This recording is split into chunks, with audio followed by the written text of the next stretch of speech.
ایرانی supreme leader کی اسرائیل سے جنگ جیتنے پر قوم کو مبارکباد۔ آیت اللہ خامنائی کا سرکاری ٹی وی پر قوم کے نام پیغام۔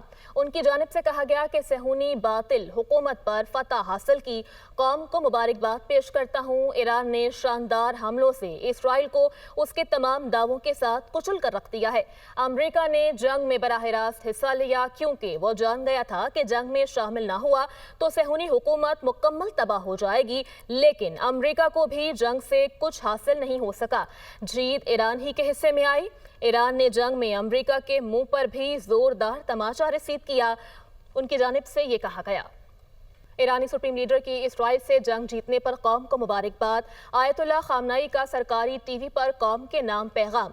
ان کی جانب سے کہا گیا کہ صہیونی باطل حکومت پر فتح حاصل کی، قوم کو مبارکباد پیش کرتا ہوں۔ ایران نے شاندار حملوں سے اسرائیل کو اس کے تمام دعووں کے ساتھ کچل کر رکھ دیا ہے۔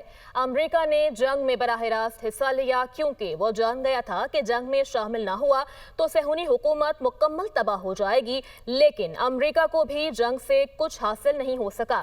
جیت ایران ہی کے حصے میں آئی۔ ایران نے جنگ میں امریکہ کے منہ پر بھی زوردار تماچا رسید کیا۔ ان کی جانب سے یہ کہا گیا۔